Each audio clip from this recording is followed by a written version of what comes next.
Hello. Shri Shiv Mahapuran YouTube channel में आप सबों का स्वागत है, साथ में मेरा प्रणाम भी। तो आज श्री शिव महापुराण के चतुर्थ खंड के 15वां अध्याय का वर्णन सुनूंगी और सुनाऊंगी। तो कथा सुनने से पहले मैं अपने शिव गुरु की स्तुति कर लेती हूँ, फिर आगे की कथा सुनती हूँ।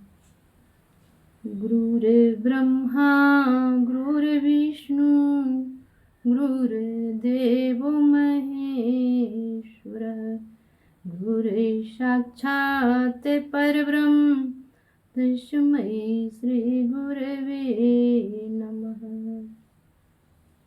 आइए सुनते हैं 15वां अध्याय। ब्रह्मा जी बोले, हे नारद, शिव जी के ऐसे वचन सुनकर गिरजा बोली, हे नाथ, क्या आप मेरे दुख को नहीं जानते हैं? संसार में संतानहीन होने के बराबर कोई दुख नहीं है। मेरा पहला जन्म बिना संतान के ही व्यतीत हो गया। अब यह जन्म भी उसी प्रकार बीतना चाहता है। देवताओं ने मेरे साथ छल करके मुझे बांझ बनाकर बहुत दुख पहुंचाया है। यदि पुत्र न हो तो संसार के सहस्त्रों ऐश्वर्यों पर धिक्कार है। जब गुणवान पुत्र उत्पन्न होता है तभी लोक में शुभ कर्मों का फल प्राप्त हुआ प्रतीत होता है। यह कहकर गिरजा बहुत रोई। तब शिवजी ने गिरजा को उठाकर हृदय से लगाते हुए कहा, हे गिरजे, हम तुमको ऐसा उपाय बताते हैं जिससे तीनों लोकों में सब कार्य पूर्ण होंगे। मैं, विष्णु तथा ब्रह्मा सब उसके बस में हैं। हम उसको अपना गुरु अर्थात गणपति कहते हैं। उसको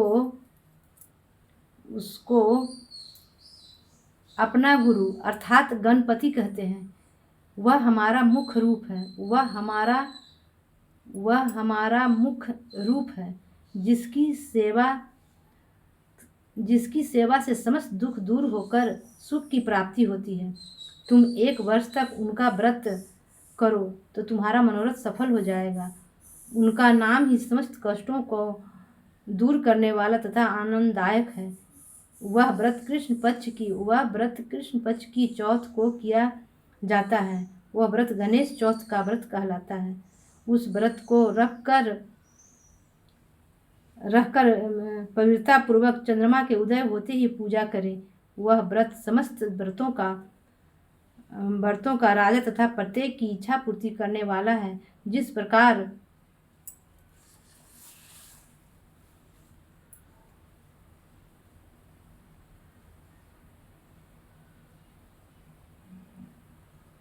उनका नाम समस्त कष्ट दूर करने वाला। वह व्रत कृष्ण पक्ष की चौथ को किया जाता है।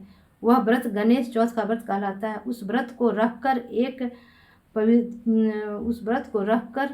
पवित्रता पूर्वक चंद्रमा के उदय होते ही पूजा करें। वह व्रत समस्त व्रतों का राजा तथा प्रत्येक की इच्छा पूर्ति करने वाला है। जिस प्रकार सब मंत्रों में प्रणव, हमारे भक्तों में विष्णु, नदियों में गंगा, इंद्रियों में मन, बड़ों में माता, पुरियों में काशी, सहायकों में भाई तथा पुत्र, नक्षत्रों में चंद्रमा, मंत्र गणों में पंचाक्षरी, बीज मंत्रों में प्रणव, पुराणों में भारत तथा आश्रमों में संन्यास उत्तम है। उसी प्रकार सब सेवाओं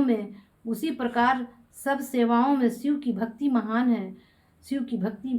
है। इसी प्रकार गणेश चौथ का व्रत भी सब व्रतों में बड़ा है। हे नारद, इस प्रकार शिव जी गिरजा को गणेश चौथ की महानता का वर्णन करते हुए बोले, हे गिरजे, कलियुग में राजा शेषसेन ने इस व्रत को करके बड़ा आनंद प्राप्त किया। मनु की स्त्री शतरूपा ने यही व्रत करके 2 पुत्र प्राप्त किए। करदम की पत्नी ने भी इसी व्रत द्वारा कपिल नाम विष्णु अवतार को प्राप्त किया। वशिष्ठ की स्त्री ने भी यह व्रत करके शक्ति नामक पुत्र का उत्पन्न किया। इसी प्रकार इसी व्रत के प्रभाव से अनेक मनुष्यों ने पुत्र को प्राप्त किए हैं।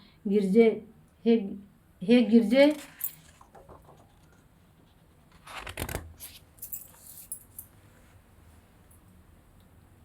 हे गिरजे, तुम भी इसी व्रत के प्रभाव से अवश्य पुत्र प्राप्त करोगी। गिरजा ने शिव जी के मुख से गणेश चौथ के व्रत की महिमा को सुन प्रसन्न होकर कहा, हे स्वामी, मैं अवश्य यह व्रत करूंगी, परंतु आप इस व्रत के सब नियम क्रिया आदि विस्तार पूर्वक कहें। शिव जी बोले, हे देवी, कृष्ण पक्ष की चतुर्थी की शुद्ध हृदय से प्रातः काल उठकर स्नान करें तथा जो कुछ करना उचित है वह सब करें। इसके पश्चात व्रत की दृढ़ इच्छा कर यह संकल्प करें कि हे गणेश, आज हम तुम्हारा व्रत करते हैं, हमारा मनोरथ पूर्ण करना। हे गणपति, हमारा व्रत भली प्रकार से पूर्ण हो जाए और हमारे सब दुख दूर हो जाएं।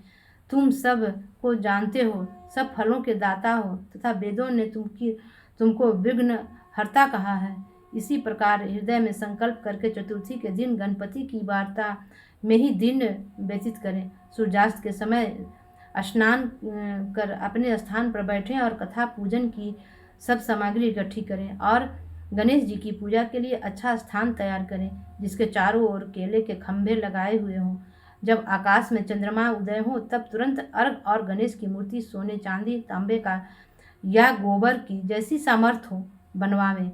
उसको शुभ स्थान पर रखकर कलश स्थापित करें जिसके ऊपर दीपक रखा हो। इसके पश्चात ध्यान लगाकर षोडशोपचार से उसका पूजन करें तथा लाल फूल, वस्त्र, चंदन, कुश, दूध तथा पुए आदि के आगे रखकर आचमन करा दें। अच्छी स्तुति करके प्रेम मग्न हो उनको प्रणाम करें। तदुपरांत वही पुआ पूजन कराने वाले ब्राह्मण को खिलाकर दक्षिणा स्वरूप कुछ चांदी दें, नहीं तो अपनी समर्थ के अनुसार जो चाहे सो दक्षिणा दें। तदुपरांत स्वयं भी मीठा भोजन करें। इस प्रकार जो गणेश का व्रत करते हैं उनको मनोकांक्षा पूर्ण होती है। हे गिरजे, इसलिए तुम भी इसी व्रत को करो। आज की वाणी में अपने शिव गुरु के चरणों में विराम देती हूँ। आगे की कथा अगले एपिसोड में।